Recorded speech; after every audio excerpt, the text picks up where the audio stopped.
आखिर बहुत कम लोग जानते होंगे कि भगवान श्री कृष्ण ने कब, कहाँ और कैसे देह को त्याग दिया था और उनकी मृत्यु के समय उनके पास हनुमान जी क्यों आए थे। आइए जानते हैं इसके बारे में। तो दोस्तों, आप देख रहे हैं अद्भुत मिरेकल। वीडियो में आगे बढ़ने से पहले सब्सक्राइब करना ना भूलें हमारे YouTube चैनल को, साथ ही कमेंट बॉक्स में जय श्री कृष्ण जरूर लिखें। भगवान श्री कृष्ण का जन्म मथुरा में हुआ था। उनका बचपन गोकुल, वृंदावन, नंदगांव, बरसाना, द्वारिका आदि जगहों पर बीता। कहते हैं कि महाभारत युद्ध के बाद भगवान श्री कृष्ण ने द्वारिका में 36 वर्ष तक राज्य किया था। यहाँ वह अपनी 8 पत्नियों के साथ सुखपूर्वक रहते थे। गंधारी के श्राप देने के चलते एक दिन सभी कृष्णवंशी एक यदु पर्व पर सोमनाथ के पास प्रभास क्षेत्र में एकत्रित हुए। वहाँ पर सभी मदिरा पीकर एक दूसरे को मारने लगे। इसी तरह श्री कृष्ण को छोड़कर सभी मारे गए। सभी यदुओं के आपसी झगड़े में मारे जाने के कारण महाभारत के मूसल पर्व में रोमांचक विवरण मिलता है। बचे लोगों ने श्री कृष्ण के कहने पर द्वारिका छोड़ दी और हस्तिनापुर की शरण ले ली। जरा नामक एक शिकारी ने श्री कृष्ण को मृग समझकर विषयुक्त बाण चला दिया, जो उनके पैर के तलवे में जाकर लगा और भगवान श्री कृष्ण ने उसी को बहाना बनाकर देह त्याग दिया। उनका जन्म 3112 ईसा पूर्व में हुआ था। इस मान से 3020 ईसा पूर्व उन्होंने 52 वर्ष की उम्र में देह त्याग दिया था। और माना जाता है कि जिस भील जरा ने तीर मारा था, उसने बहुत व्यथित होकर समुद्र में समाकर अपने प्राण त्याग दिए थे। मान्यता के अनुसार श्री कृष्ण ने अपने पिछले जन्म में, जब वे श्री राम थे, बाली को छुपकर तीर मारा था। यही बाली इस युग में जरा बनकर आया था और प्रभु अपने लिए वैसी ही मृत्यु चुनी जैसी उन्होंने बाली को दी थी। और अगर बात करें श्री कृष्ण के मृत्यु के समय श्री हनुमान जी क्यों आए, तो आइए जानते हैं। जब भी भगवान श्री राम का नाम लिया जाता है तो उनके साथ सदैव उनके महान भक्त हनुमान जी का नाम भी अवश्य लिया जाता है। हनुमान जी स्वयं भगवान शिव के अवतार थे। हनुमान जी एक महाबलशाली देवता थे, जिन्हें हराना किसी के भी बस की बात नहीं थी। इन्हें भगवान शिव, विष्णु, ब्रह्मा और भी कई देवों ने अलग अलग तरह के वरदान दिए थे, जिसके चलते इनकी शक्ति काफी ज्यादा बढ़ गई थी। भगवान हनुमान जी आज भी चिरंजीवी हैं। वह त्रेता युग में स्वयं भगवान श्री राम के भी साथ थे और द्वापर युग में स्वयं भगवान श्री कृष्ण के साथ भी।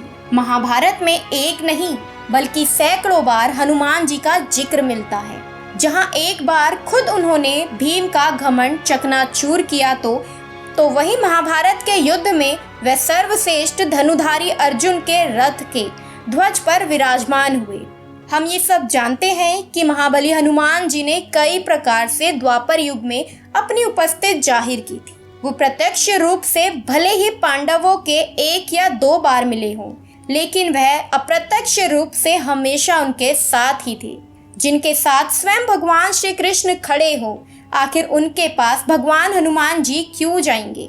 क्योंकि भगवान श्री कृष्ण पहले से ही श्री राम के थे। वही द्वारका में भी कई बार भगवान हनुमान जी का जिक्र मिलता है, जहां स्वयं भगवान श्री कृष्ण ने उन्हें आमंत्रित किया था। वह भी सिर्फ उनकी पत्नी सत्यभामा, सुदर्शन, गरुड़, बलराम का घमंड चकनाचूर करने के लिए। कहते हैं महाभारत के युद्ध के समय वो प्रत्यक्ष रूप से सबके सामने आए थे, जहां पर स्वयं भगवान श्री कृष्ण के कहने पर और अर्जुन की विनती करने पर ही स्वयं उनको शक्तिशाली रथ के ध्वज में विराजमान हुए थे। इससे अर्जुन की शक्ति और भी कई अधिक गुना बढ़ गई थी, क्योंकि इसके उनका रथ किसी भी साधारण या दिव्य शक्ति से चकनाचूर नहीं हो सकता था। लेकिन महाभारत का युद्ध खत्म होने के पश्चाताप वह वापस आने पुण्य स्थान पर चले गए थे। लेकिन महाभारत का युद्ध खत्म होने के पश्चाताप वो वापस अपने पुण्य स्थान पर चले गए थे, जहां वह सदैव भगवान श्री राम का जाप करते रहते थे। महाभारत का युद्ध अधर्म में धर्म की विजय का प्रतीक था, जहां पर भगवान श्री कृष्ण ने कृतनीति और अपने तपोबल के कारण अधर्मियों का नाश कर दिया था और धरती से सभी अधर्मियों को मिटा दिया था, जिसके बाद उन्होंने अंत में अपना शरीर त्याग कर वैकुंठ धाम की तरफ प्रस्थान करने का निश्चय किया। और महाभारत खत्म होने के 36 वर्ष बाद स्वयं भगवान श्री कृष्ण ने अपना देह त्यागा।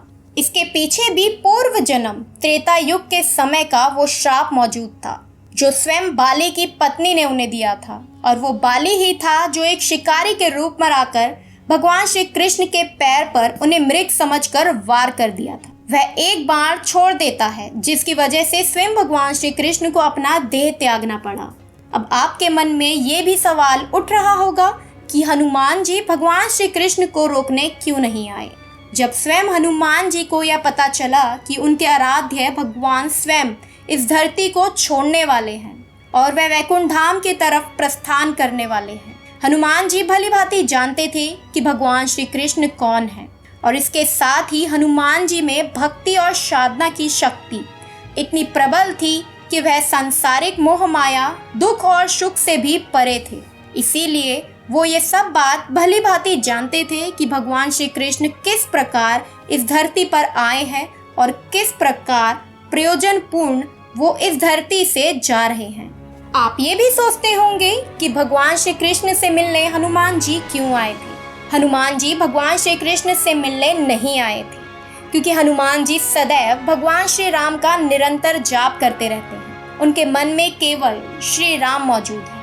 उनको ये तो ज्ञात था कि श्री रामचंद्र ना तो कहीं जाते हैं और ना ही कहीं से आते हैं, वो तो हमेशा से ही उनके हृदय में वास करते हैं। इसीलिए भगवान श्री कृष्ण के प्रस्थान करते समय ना ही हनुमान जी दुखी थे और ना ही उनके आंखों में आंसू थे। मिलने की बात पर ऐसा कहा जाता है कि स्वयं हनुमान जी प्रभु श्री राम की अथवा श्री कृष्ण के परम भक्त कहलाते थे। इसीलिए भगवान के बीच आंतरिक मन से यानी आंतरिक तरंग से हमेशा मिलान होता रहता है। इस प्रकार से कहा जा सकता है कि स्वयं श्री कृष्ण और हनुमान जी अपने अंतर मन से हमेशा एक साथ रहते हैं और हनुमान जी हमेशा अपने भगवान के ध्यान में लगे रहते हैं। इस प्रकार से भगवान स्वयं हनुमान जी के साथ उनके अंतर मन में विराजमान रहते हैं। आपका क्या कहना है इस बारे में कमेंट बॉक्स में अवश्य बताएं और साथ ही हमारी वीडियो को ज़्यादा से ज़्यादा शेयर करें। मिलते हैं ऐसी ही नई वीडियो के साथ।